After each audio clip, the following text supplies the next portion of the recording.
தமிழ் மக்களே வணக்கம். குழம்பிய குட்டையில் மீன் பிடிப்பதில் வல்லவன் இந்த சீனா.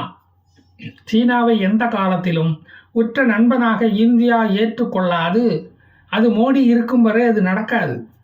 நேரு சீனா உறவு பல நம்பிக்கை துரோகங்களை இந்தியாவுக்கு செய்துள்ளது. தம்மாத்தூண்டு தைவானை நிம்மதியாக வாழ விடாமல் என்னென்ன செய்ய வேண்டுமோ அத்தனையும் செய்து கொண்டு வருகிறது இந்த சீனா. திபெத் என்ற நாட்டை ஆக்கிரமித்து அங்குள்ள தலாய் லாமாவை இந்தியாவில் தான் தஞ்சம் புகுந்துள்ளார். சீனா ஆசியா கண்டத்தின் ஒரு ஹமாஸ். இந்தியாவில் நக்சல் இயக்கத்தை வளர்த்தது இந்த சீனா தான். இஸ்ரேலை ஈரான் அழிக்க முயற்சி செய்வது போலத்தான் இந்த சீனாவும் செய்கிறது. Like minded people become friends. அப்படித்தான் ஈரானும் சீனாவும் நண்பர்கள் ஆயினர். இதில் ஆச்சரியப்பட ஒன்றும் இல்லையே என்கிறீர்களா? அமெரிக்கா மட்டும் தைவானுக்கு உதவவில்லை என்றால் அது எப்போதோ தைவானை சுவாகா பண்ணி இருக்கும்.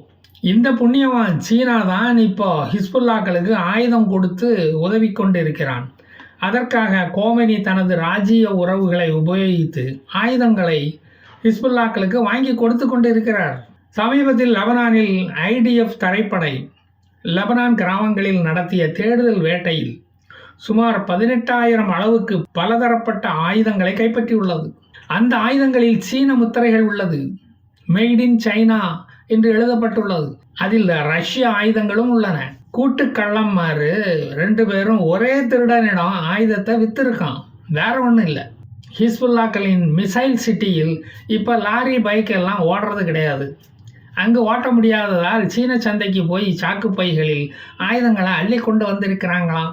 அதை லெபனான் கிராமப்புறங்களில் உள்ள வீடுகளில் சந்தேகம் வராதபடி பதுக்கி வைத்து தாங்கள் ஒரு புத்திசாலி என்று காட்டியிருக்கிறார்கள். அவ்வளவு அறிவு இருக்கிற நீங்க அங்கேயே ஒரு அறிவாலயத்தை கட்டியிருக்க வேண்டியதுதானே? லெபனானில் வெறும் விமானப்படை தாக்குதலை மட்டும் நடத்திக்கிட்டு இருந்தா இதை கண்டுபிடித்திருக்க முடியாது. தைரியத்துக்கு பேர் போன IDF தரைப்படை லெபனானில் உள்ள கிராமங்களுக்குள் புகுந்து அலசி அங்கு பதுக்கி வைக்கப்பட்டுள்ள ஏவுகணைகள் மற்றும் உள்ள ஆயுதங்களை கைப்பற்றியது. அது இஸ்ரேலுக்கே பெரும் அதிர்ச்சியாக இருந்தது. அவற்றை வைத்து இஸ்ரேலிய பயணிகள் விமானத்தை கூட எளிதில் தாக்கிவிடலாம். இந்த ஆயுதங்களை எல்லாம் வச்சுக்கிட்டு தான் ஹிஸ்புல்லா இஸ்ரேலுக்குள் ஊடுருவி தாக்க போகிறோம் அப்படின்னு சொல்லிக்கிட்டு இருந்துச்சோ. இஸ்ரேலுக்குள் எங்கள் படையை கொண்டு போக போகிறோம்னு சொன்னது இதைத்தானா? நானும் இஸ்ரேலுக்கு படையை சொரிஞ்சு விடத்தான் போகிறானுங்க போல இருக்குன்னு நினச்சிக்கிட்டேன். என்னுடைய அட்வைஸ் என்னன்னா, சீன ஐட்டங்களை நம்பி களத்தில் இறங்காதீங்கடா. உன்னையே அது காலவாரி விட்டுடும். பட்டாத்தான் எல்லாமே உங்களுக்கு புரியும். இப்படி தான் எங்கள் ஊரில் ஒரு பொண்ணு ஒரு சீன இளைஞரை காதலித்து கல்யாணம் பண்ணிக்குச்சு. கல்யாணம் பண்ண 3 மாதத்தில் அவன் பொட்டுன்னு போயிட்டான். சீன ஐட்டம் அவ்வளோவா உழைக்காதுப்பா. அந்த பொண்ணுக்கு அது தெரியல. பாவம். நான் சொல்கிறத சொல்லிவிட்றேன், பார்த்துக்கோ, அப்புறமா இஷ்டம்.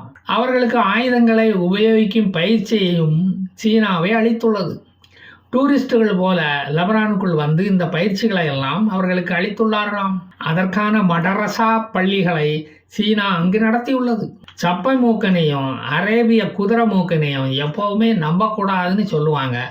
அது உண்மைதான் போல இருக்கு. சீனாவால் இப்படி இஸ்ரேலுக்கு ஒரு புதிய ஆபத்து வந்துள்ளது. இனி சீனாவை தாக்கும் விதமாக இன்டர் கான்டினென்டல் பாலிஸ்டிக் மிசைல்களை இஸ்ரேலும் தயாரிக்க வேண்டியது வரும்.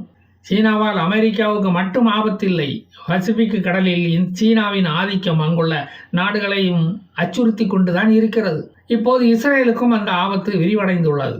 கம்யூனிசமும் இஸ்லாமிக் ஃபண்டமெண்டலிசமும் மனித மூளையை கெடுக்கும் ஒரு விஷயம்.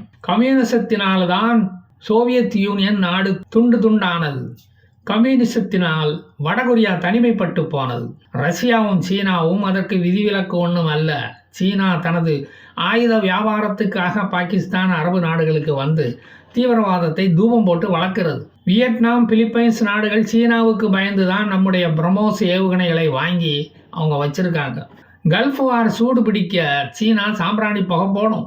இந்த உலகமே தூக்கி எறிய நினைக்கும் இஸ்லாமிக் தீவிரவாதத்தை சீனா தத்தெடுக்கும். உக்ரைன் ரஷ்யா யுத்தம் தொடங்கியதற்கு அடிப்படை காரணமே உக்ரைன் கம்யூனிசத்தை தூக்கி எறிந்துவிட்டு யூரோப்பியன் யூனியன் அமைப்பில் சேர முயற்சித்ததுதான்.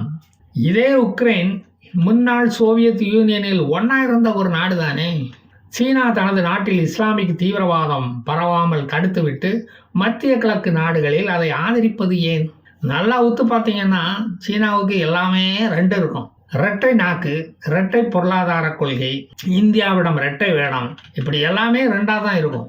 காங்கிரஸ் ஆட்சி காலத்தில் சீனா ராஜீவ்காந்தி ட்ரஸ்டுக்கு கோடிக்கணக்கில் நிதியை அள்ளி கொடுத்தது. ஏன்? எந்த அரசாங்க பதவியிலும் இல்லாத சோனியா அம்மையார் அரசு பயணம் மேற்கொண்டு சீனாவுடன் அக்ரிமெண்ட் போட்டார். அதப்படி அவர்களின் சீன பாசம் இஸ்லாமிய பாசம் மாதிரி தான். அவை இந்தியாவுக்கு ஆபத்தானவை. ராகுலுக்கும் சீனா சாருக்கும் என்ன தொடர்பு? சோரஸுக்கும் இந்த இந்திய சாருக்கும் என்ன தொடர்பு? சிந்தித்தால் நமக்கே தலை சுத்தும். இந்தியாவின் நேத்தன்யாகுவை கவிழ்க்க வெளிநாட்டு ஹமாசுகளுடன் தொடர்பு வைத்து அது வெற்றி பெற முடியாமல் தோற்று போனவர்கள் தான் இவர்கள். இந்த மாதிரி தீனம் பிடிச்ச நாடுகளைத்தான் ஆண்டவன் கொரோனா HMPV வைரஸுகளை அனுப்பி தாக்குறான். சீன ஆயுதங்கள் வழியாக HMPV வைரஸ் ஈரானுக்குள் போய்விடக்கூடாது என்று நாமும் பிரார்த்திப்போம். இந்த மாதிரி வைரஸ்கள் ஒரு நியூக்ளியர் வெப்பன் மாதிரி தான், வேகமாக பரவி ஒரு நாட்டையே அழித்து விடும். இந்த மாதிரி பயாலஜிக்கல் வெப்பன்ஸ்களை தயாரிக்கும் நாடு தான் இந்த சீனா. அந்த சீனா அதாலேயே அழியும். இந்த வைரஸ்களை டெஸ்ட் பண்ணி பார்க்கத்தான் உய்கூர் முஸ்லீம்களை சீனாவில் வெள்ளையதி மாதிரி வளர்க்குறாங்களோ என்னமோ, நாம் என்ன கண்டோம். இப்போ ஜனவரி 20 நெருங்கி வருவதால் ஹமாசுகள் 34 பிணைய கைதிகளை விடுதலை செய்வதாக ஒரு லிஸ்ட் ஒன்றை வெளியிட்டுள்ளார்கள். அவர்கள் விரைவில் விடுவிக்கப்படுவார்கள் என்று கூறியிருக்கிறார்கள். அதில் பெண்கள், குழந்தைகள், வயதானவர்கள், நோய்வாய்ப்பட்டவர்கள் எல்லோரும் அடக்கம். அதற்கு பதிலாக சிறையில் இருக்கும் பயங்கரமான தீவிரவாதிகளை விடுவிக்க வேண்டும் என்று கோரிக்கை வைத்துள்ளார்கள். ஏன் அவர்களை சிறையிலேயே நிம்மதியாக சாக விட மாட்டீங்களாடா? இதற்கு முன் விடுதலையான சிறை கைதிகள் ஒருத்தனையும் இப்போ உயிரோட இல்லையே. சிறையில் இருப்பவர்கள் நிம்மதியாக இருப்பது உனக்கு பொறுக்கலையா? பிடிக்கலையா? அவர்களை விடுதலை பண்ணாலும் எப்படியும் இஸ்ரேல் அவர்களை கொல்லத்தான் போகுது. தலைவன்கள் இல்லாமல் தவிக்கிறானுங்க, அதனால தான் அவனுங்களை வெளியே விட சொல்கிறானுங்க. அவனுங்க சாகாமல் இருக்கணுமானா அவனுங்களையும் பிணைய கைதி போல அடைத்து வைத்து சாப்பாடு போட்டால் தான் உண்டு. இல்லை சாவதற்கு ஆள் பற்றாக்குறையினால அவனுங்களை வெளியே விட சொல்கிறாங்களோ என்னமோ. உன் பிளான் தான் என்னப்பா, ஒன்றும் புரியலையாப்பா. ஆனால் நேத்தன்யாகுவோ எங்களுக்கு ஹமாஸ் தீவிரவாதிகளிடமிருந்து எந்த லிஸ்ட்டோ துண்டு சீட்டோ வரவில்லை, இதுவரை வரவில்லை என்று சொல்லுகிறார்.